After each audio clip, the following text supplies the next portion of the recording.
All right, so Martha's there. Okay, so um, as most of many of you, if not most of not, if not all of you know that every year we do this annual TIM self-assessment, where we ask regions of the country, mostly the TIM committees, to assess their program. So it provides an overall picture of a holistic TIM program. So there's I think there's 44 questions now, and there's 4 different levels, and you can in cooperation with your partners decide where you're at, and then pick 1 or 2 things to improve upon for the next year that the TIM committee can work on.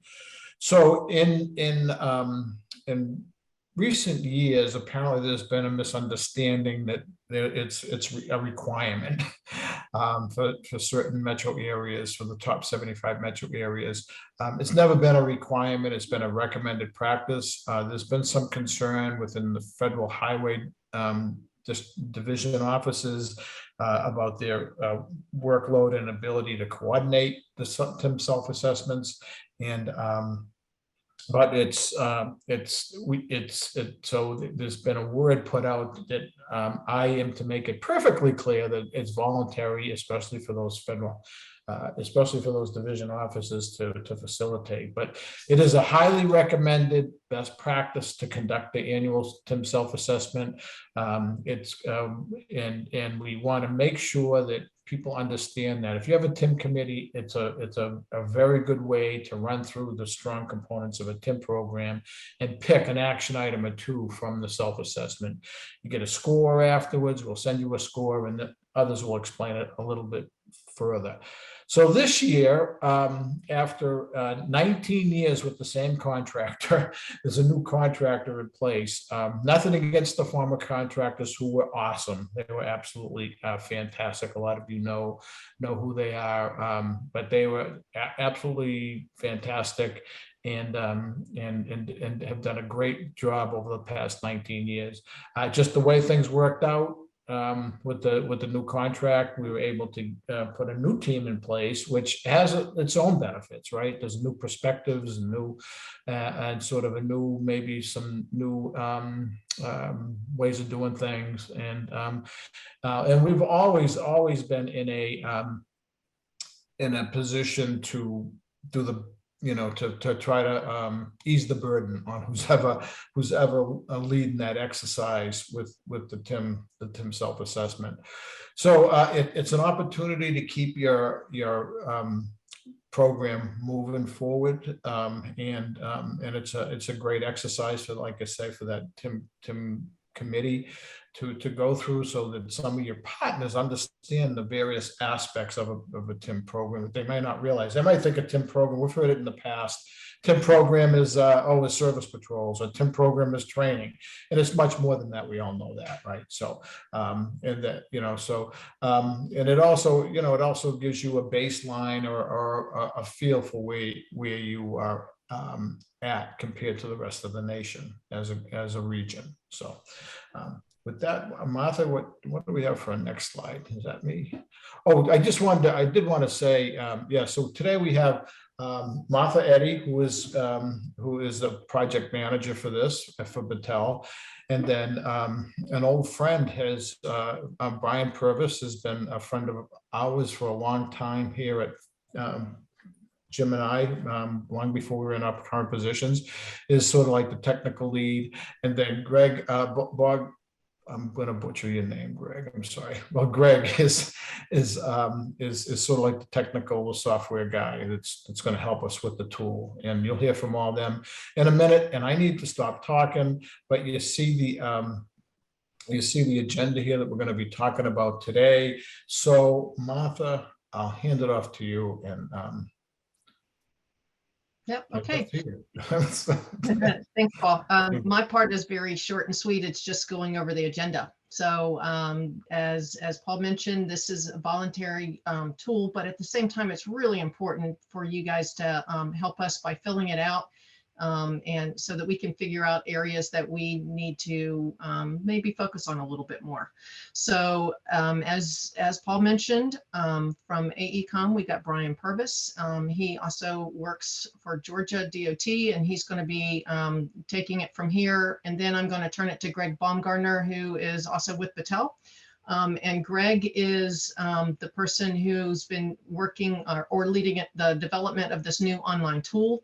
He's going to walk us through a few things. We're going to give you guys some dates, really, really important dates for when we're going to be doing the training, which is September 7th.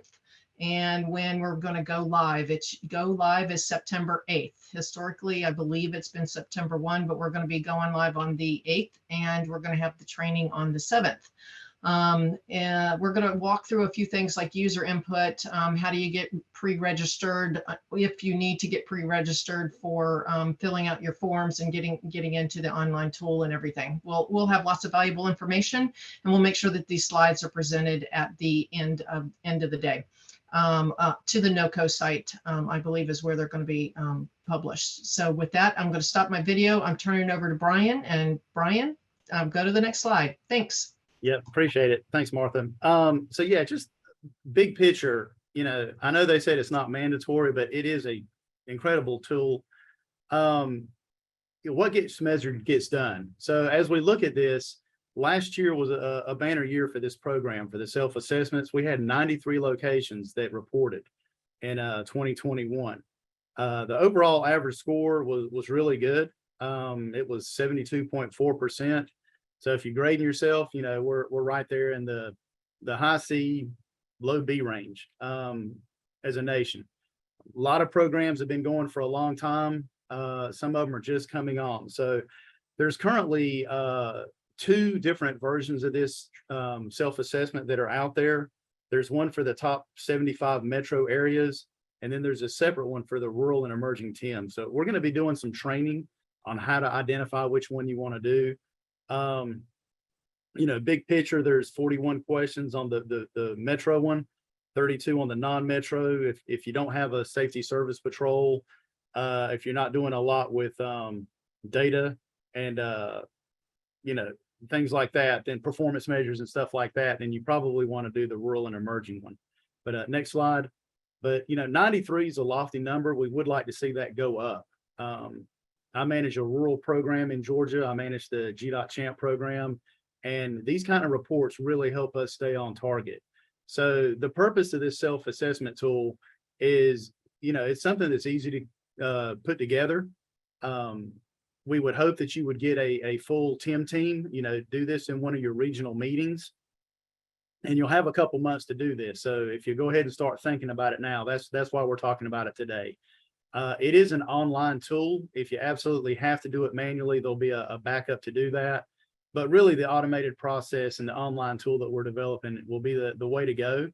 It's basically you just run through the 41 or the 32 questions, read it. There'll be a couple of responses that you can pick from. You pick the appropriate response, and then you'll be able to actually put some free text under it. And what we're looking for is really big picture. You know, do you have some best practices you've implemented that have made those programs move forward, or are you interested in something moving forward? So it allows you to put in some responses. A big component of that, and we've all been in this COVID environment, it saves your data automatically as you're going through these questionnaires. It will save it if you do get knocked offline, if something happens. You know, we know these are responders putting these assessments together. So if you do have to come back, obviously that's not an issue. Also, another change is we're going to keep this tool up year round. So if you do miss the cutoff in November, you can still come in and do it at a later date. It is still a great tool for you to use just to see where you're at in your program and to make sure that you're bringing in new ideas and continuing to move the ball forward. Next slide. So as Martha said, we are going to have this up and live September 8th with the training on the 7th. Once you do submit online, you will get a confirmation email to let you know that we did receive it. And then about 3 weeks after that, that'll give me time to kind of look through the responses.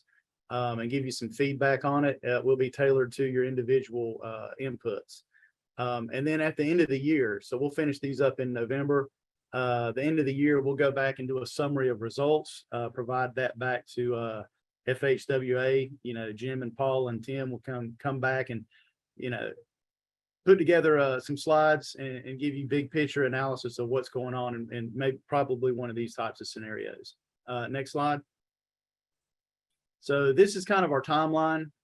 We're finishing up the development of the online tool right now, getting to the final stages of that. September 7th, go ahead and save that date, especially in the afternoon.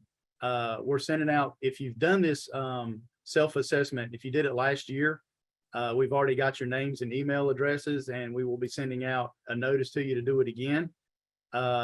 Recommending sending this to the state leads.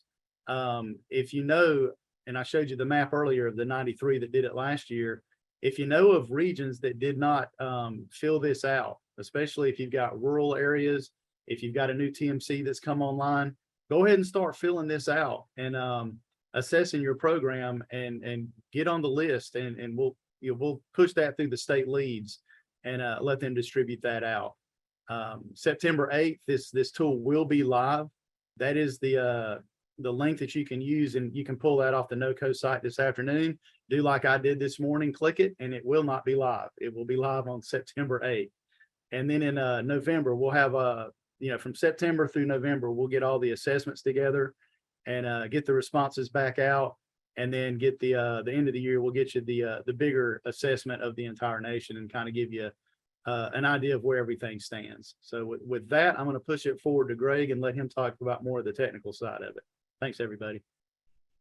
Thanks, Brian. This is Greg Baumgartner from Battelle. I'm going to speak briefly about the online tool that, as Brian mentioned, that link is going to bring you to this new online tool. As you can see right from that link, it's actually a cloud-based web application. So the first question we want to answer is, why do we want to do this as an online web-based application?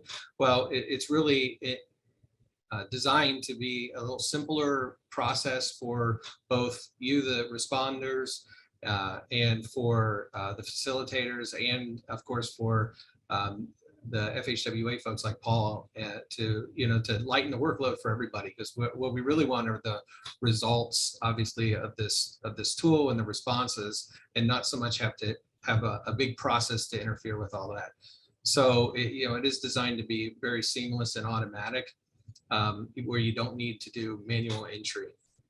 And then furthermore, building web applications with real data stores in the background will allow us to do a little more flexibility with reporting things and real-time based analysis and other features that we will integrate over time as time permits to make things even easier and more responsive, and to get the feedback that you need quicker and more readily available. Next slide, please.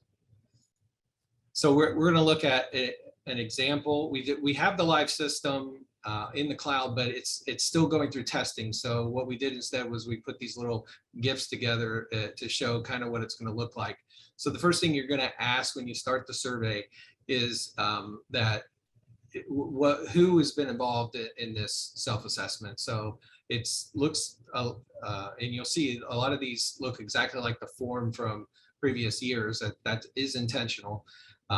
That you can go ahead and click who's being involved, and then what's going to happen is when you fill this information out and click next, it's going to get written to the database. So that facilitates what Brian was talking about before. If you said, oh shoot, I forgot to add somebody, well, if you do it live in the survey, you can go back, obviously screens and fill it in, or later date you say, well, I didn't know so-and-so from the towing industry was there, so I could go back and add them and make sure that gets counted too, because all this is important information for the results of the survey.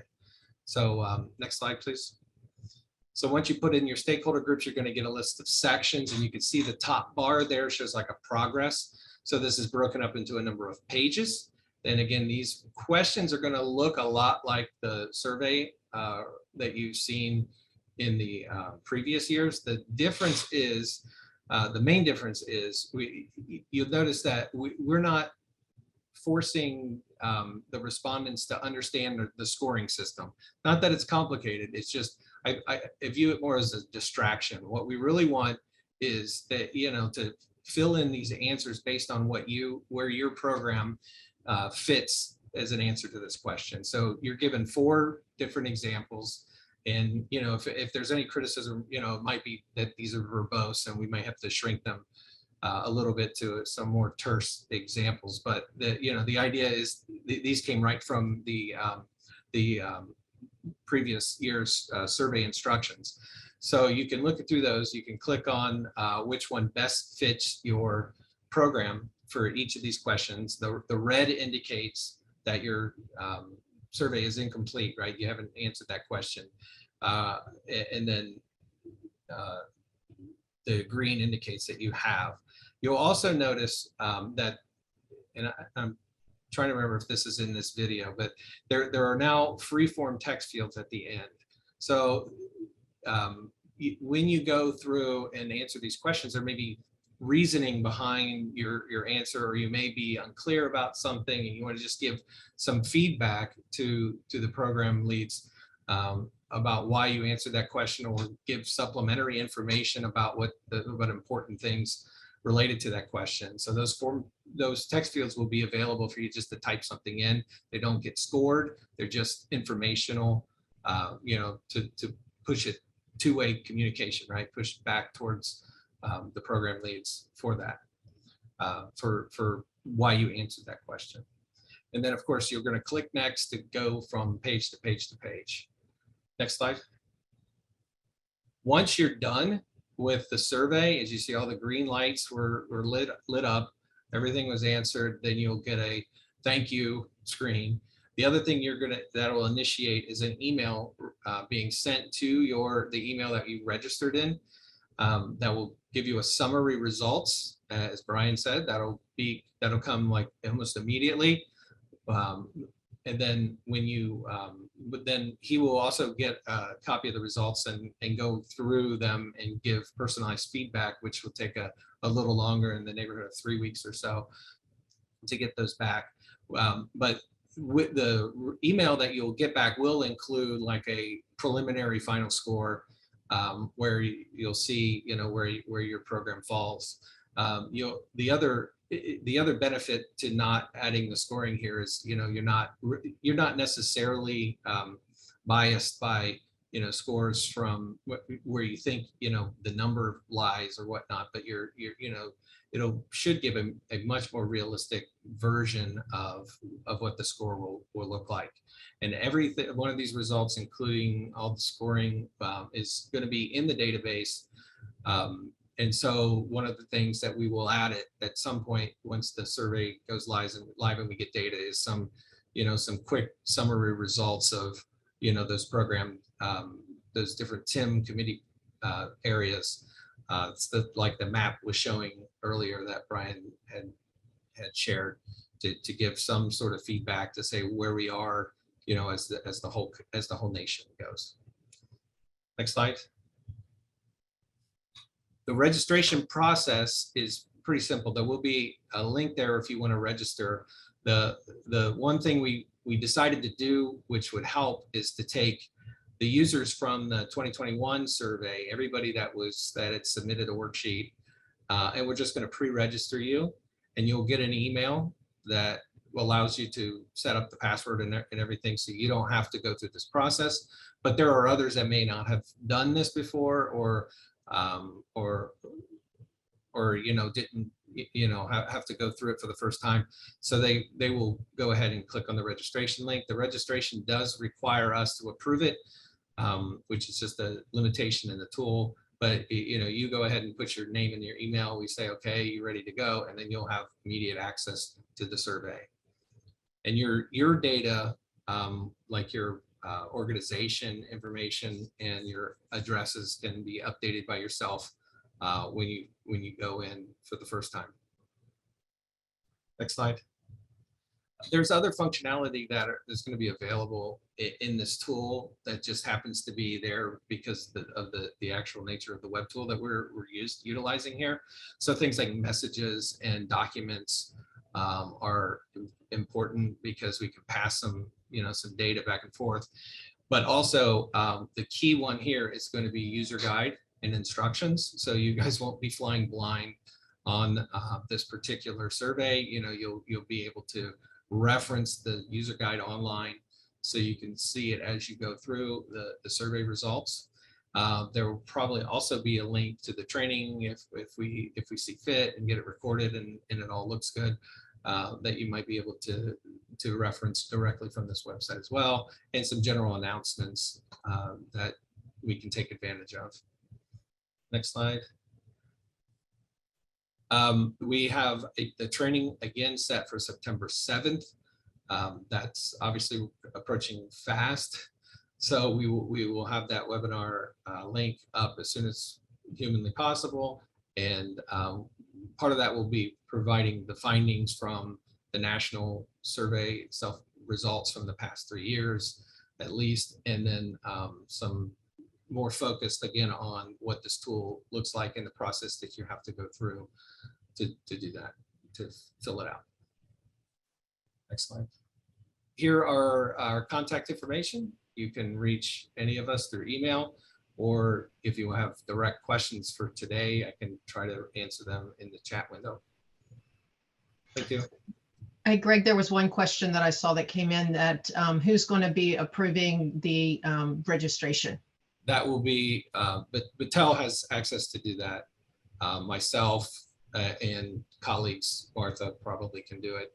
And then I have another developer that can help as well. So at least one of the three of us would be able to do that. There's no like qualifications that are required. It's just put your name in, put your email address in and your organization. And it's not like you have to meet certain criteria. Exactly. And in fact, it would have been better if it just accepted it automatically. It's just a limitation in the tool. So it's really a rubber stamp, if you will. Okay. I didn't see any other questions. Want to hand it back to Paul, I think, or do we hand it back to Joe? I'll just follow up real quick. One other feature we're going to have this year is, the final report used to be 50 pages, and I used to fall asleep reading it. And I'm pretty sure that I might have been just about the only one reading it. The next step we went to in the last 4 or 5 years, we went to a 15, sort of like an executive summary. We're striving this year to make the final report even shorter and user friendly. So that's a feature that we're going to try to accomplish this year. And and then that's it. And then we're going to see how it goes, and just encouraging you all to participate. That's it. So with that, I guess back to Joe, which I guess will be back to Jim and I. So okay, Paul. thanks. Yeah. I mean, that's important stuff, right? To make it, I don't know, more user friendly, ease of use, ease of the end user to read it and comprehend what's in it. But we can't shortcut the incredibly important data that's captured inside of it. So it's all good stuff. So I hope it eases any burdens that may be out there. So next, we're going to shift gears a little bit more. We're going to talk about the relevancy, the National Unified Goal, the NUG, or as I like to refer to it, as should we nudge the NUG? And in doing that, I'm going to bring back Paul and Jim Austrich, bring us up to speed on that. So take it away, guys. Yeah, and I think we were going to have Katie. Now that I called it, Katie did her hair today, so we thought that we would let her show herself on camera. She's better looking than Paul and Jim, and she's going to walk us through this, what the results were from the last Talking Tim, and what we want to do, your input moving forward, right? So Katie, take it away. Thank you. So yeah, like Paul said, what we wanted to just touch on is what we started last time, which is we kind of gave a little bit of a background, talked about the National Unified Goal, or NUG for TIM, and just kind of highlighted that in the next couple months, we want to really revisit this and update and kind of bring it current. So for those of you that are not familiar, this is the original NUG. It was developed back in 2005, 2006, and it was pretty simple. It's responder safety, safe quick clearance, and then prompt, reliable, interoperable communications. And so last time we asked for everybody's opinion, just really focusing on these 3 objectives. So with the first one, responder safety, we had 3 options. One was to no change. A second option was to update it to be responder and motorist safety. And then the third one, which you guys can see was obviously the highest selected, was to update it to be the safety of responders and all road users. And you can see our idea was that road users really captures everybody. It's motorists, it's pedestrians, it's bicyclists, and it's just more comprehensive. So that was kind of the clear winner, so to speak. So we went with that. And then in terms of safe quick clearance, we actually like this one. It's pretty simple, to the point. But so we just kind of put a word cloud out there and let people add things that they thought might be added or beneficial to add in. But you can kind of see, if you look at what the results are, safe quick clearance was in there, the word safe right in the middle, quick and clearance. So with this really, and the feedback we got, we felt like safe quick clearance was probably the best thing to stick with. The last one that had the most significant change is that prompt, reliable, interoperable communications. So we had 4 options here. The first one was to just keep it as is. The second one was to just remove this objective completely from the NUG, and you can see we didn't get a lot of movement on that. And then we had 2 alternatives that got quite a few votes. One was communication, coordination, cooperation, and commitment. And then just slightly wordsmithed was the one that had the highest votes. And that was a commitment to communication, coordination, and cooperation, or the 3 C's, which Tom mentioned earlier. Ultimately, what we came up with is this proposed revision to the NUG. And really the difference here is when we talked about it, we said, well, really, we don't want just a commitment to communication, coordination, and cooperation. We also want a commitment to safe and quick clearance, and we want a commitment to that safety of responders. So we pulled that word up. So and kind of had it apply to all 3 of the objectives. So you can see here, our proposed revision is the TIM NUG is a commitment to the safety of responders and all road users, safe quick clearance, and then communication, coordination, and cooperation. So similar to what we did last time, we would like to get your guys' input on this. So we have set up a Mentimeter. So I'll go ahead and also type, or if someone could type that in the chat. Like I said, we'd love to get your input on this revised version of the NUG. So give people just a minute to get up onto the Mentimeter.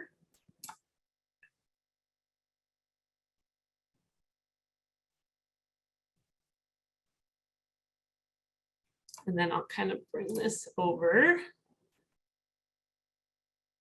Give people a second. So it's in the chat pod too. And then here you go. We can actually see some live voting as we go along here. So. And I know we have about 120 people on, so I think Paul and Jim are going to make me keep this open until we get, at least half of you guys out there responding to this. So, and you can see we're just asking it. It looks good. It needs some work. And then we did have, people last time that mentioned in the chat pod, I haven't seen the NUG before. I don't necessarily have an opinion, and that's absolutely all right.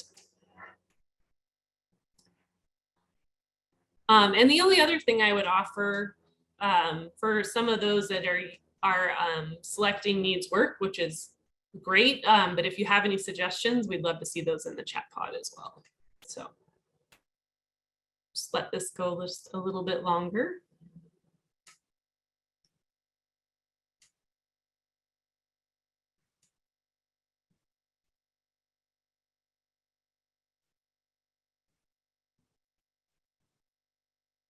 Okay, Paul, Jim, Joe, we're up to 44. Do you want to keep going, or are we good?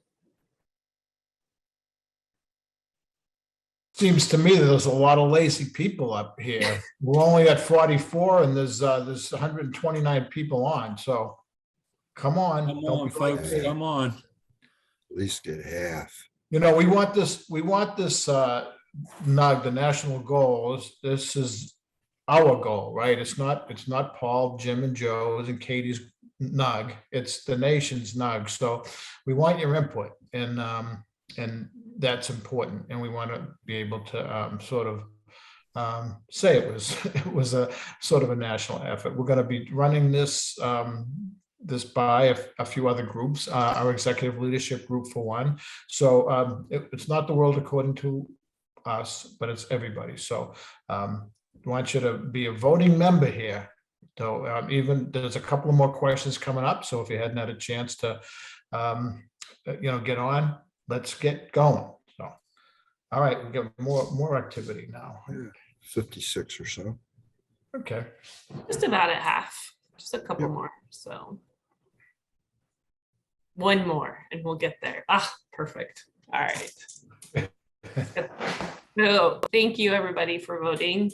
And alternatively too, for those of you guys who have some suggestions, send that to Paul, Jim, or Joe, and we'll be happy to take a look at those. So the next piece that we wanted to spend a little time talking about today are the objectives that support, the strategies that support the NUG. So this is kind of the framework. You can see we have the 3 objectives at the top.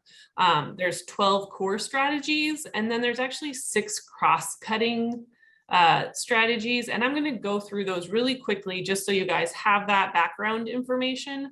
But then we're going to focus on the cross-cutting strategies to get your opinion on today. So again, we have these 6 cross-cutting strategies. They kind of focus on things like the programs and partnerships and training and data and all those things that could be done at a high level that would support all 3 of the objectives of the NUG. And then there's objectives that are specific. And again, these are the original, so they call back to the original objectives. So some ones specific to safety, looking at recommended practice, move over slowdown laws, making sure there's training and awareness out there specific to safety. And then for objective 2, we have ones on multidisciplinary procedures, response and clearance time goals, availability of resources. So again, those are specific to that second objective. And then the last one is prompt, reliable, interoperable communication. Obviously, with the change we're making, these strategies will probably see the biggest change. But again, that will be at either the September or October talking Tim that we get into these strategies. So like I said, what we really want to focus on today is the cross-cutting strategies. So we have, again, some participation that we're looking for you guys through Mentimeter. About the ones in blue are really what we're going to focus on today. And then we'll have kind of an open-ended opportunity here. But so the first cross-cutting strategy, when we talk about all the time that's so critical to having a successful traffic incident management, is those partnerships and programs to support that. And so if you go ahead and go back to the Mentimeter and I just need to go to the next question. Second.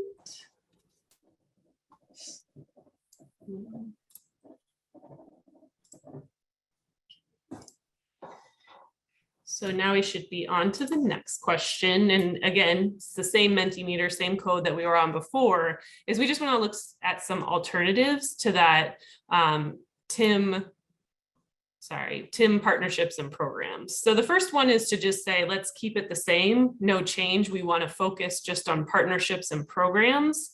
The second option would be to update it to say TIM partnerships, programs, and coalitions.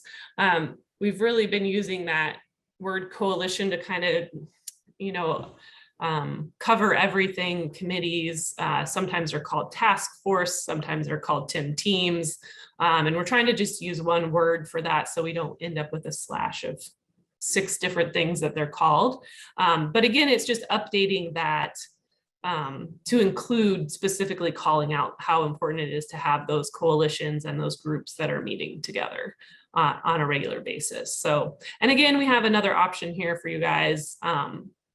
If you have a different suggestion or other things, we're very open to that, and we'd love to see that in the chat pod, or you know, you could always email that to us as well. So getting some good responses here. I see the addition of coalitions seems to be favorable with some of you guys. We'll just leave this up here a little bit longer.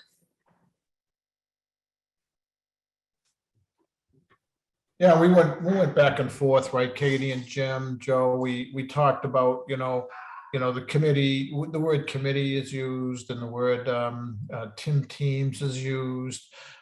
We just settled on coalition because we believe that's more representative. But you know, they're all interchangeable, and at least in my opinion, that you know, committees, TIM teams, whatever you want to call yourself, a task force. I know in Massachusetts we called ourselves a task force. So you know, we just thought coalition might be the best representation, since it's a coalition of the disciplines, at least in theory. So.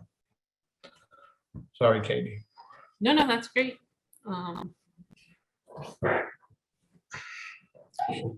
And we do have a question, you know, some questions in here that I'll just highlight. And I do think that for Kurt's comment is, you know, doesn't in a program include a coalition? And I would say that's a critical part of the program. So I do think that with just the word programs, it's implied. This just kind of calls it out more specifically. So, but yes, yeah. I would agree that a coalition is just a piece of your program.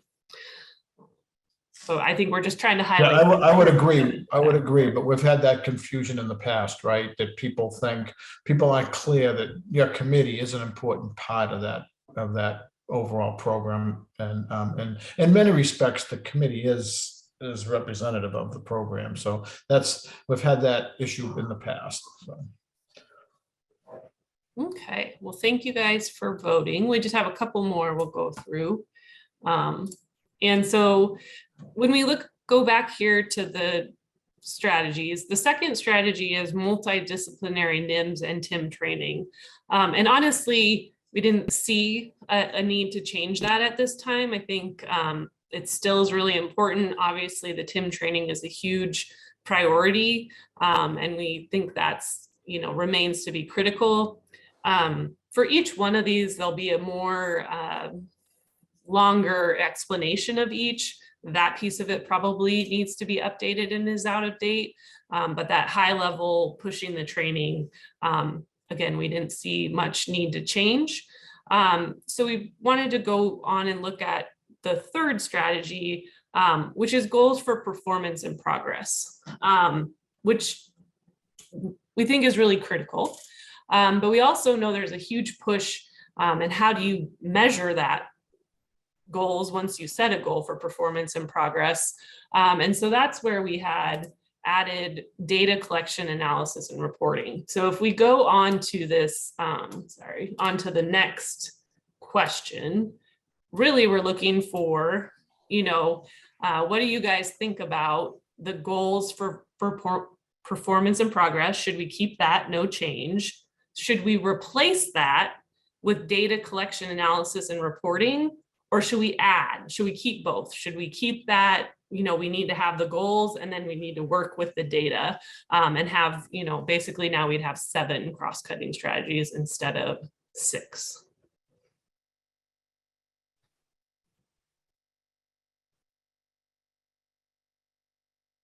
I'm seeing a clear preference here. Seems to be a trend for me. I see a trend with this one. So yeah, I'll let it go for another second or so, but I tend to agree there's a good need to call out, hey, let's set some goals. Let's make sure we have the data to measure that we're being successful. Let's make sure we have the data to share and let our partners know what we're doing. Let's make sure we have the data to put together a good business case for Tim. So, okay, I'm gonna call that one. Thank you guys for participating there. And then the last 3, we have Tim Technology, obviously with EDC6 and everything we're doing, that continues to be important. And there continues to be emerging and new technologies that we're looking at. And then effective Tim policies. The training is great, but what does your agency have in place to make sure that what you learn is followed? So I think there's always, and that really applies again to all 3 of the objectives. And then there's a need for that awareness and education, both for fellow responders as well as for the public. So we really thought those 3 are pretty solid and that we wanted to maintain them. So, but we did want to offer up if you guys had anything else that you thought should be in this more of a cross-cutting, that we should also think about and include. So this one is just a word, a word cloud. If anybody has any thoughts or ideas, I'm actually going to kind of push this off the screen so you guys can see what's there. And then if you have thoughts of things that we need to add, you could go ahead and type that into that word cloud option. So again, or, we're happy to get it through email or in the chat pod as well. But I see one entry.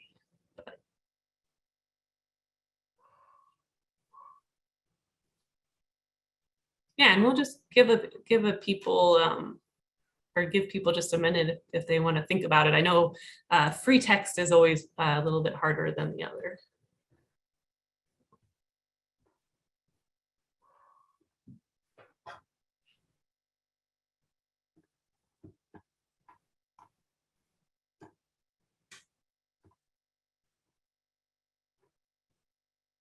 And really, so that's, I'm going to keep that open for a little bit and let people add to it. Seeing some things in there like partnerships, stakeholders, champions, some keywords in there, making sure we're talking about incident response. I think Jack had mentioned that in the chat pod as well, that we're highlighting that piece of it. So legislation. Yeah, so these are all good ideas. I appreciate you guys adding them in. John Sullivan agreed with Jack Sullivan, his son John Sullivan. They're not related, but John Sullivan did agree with Jack. So. Oh. Yeah, so I'll share this just for a second. But so thanks to everybody for participating. Again, like Paul said, we want this to be an inclusive activity and we need your guys' input. So next time we'll probably look at the responder safety and safe quit clearance strategies. And then we'll kind of bring it, to a close by talking about what should the strategies be to support communication, coordination, and cooperation. So that'll kind of be the end of, the series that we're going through. Getting your guys' input. So yeah, thanks. There was someone mentioned ad outreach, so that's a good one. Okay. Yeah. So, and again, we'll share these responses again probably next month so you guys can see, what came out of it, and then when the PowerPoints are shared, you'll have kind of a record of that as well. So. All right, thanks Yeah. everybody. Thanks, Katie. Nice job. So Joe, there's a couple of questions in the chat. I think you may be Yeah, responded to one of them already. yeah, I've been catching them as I can, Paul. Okay. Some great suggestions in there, some questions. They're there for a while. They were coming in quicker than I could get to them. So Oh, we got a few minutes if you want to. yeah, I think we can answer the first, the one I'm looking at with both the house alerts and ICOM. well, yeah, that's the one that I had a question on,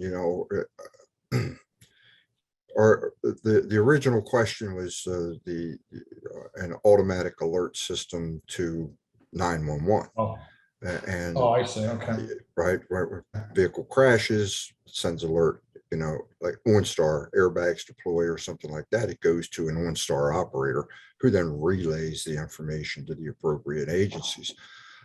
But I think the question was more like direct connect to a 911 center. And right off the bat, I can see the challenges involved with that. But, the first thing that came to my mind were, the house alerts and ICOM and, the things that are out there right now. And I'm not aware of anything that's, directly linked to a 911 center. And if you are, please share it with me. But am I on the right track there? Yeah, I think so. Yeah.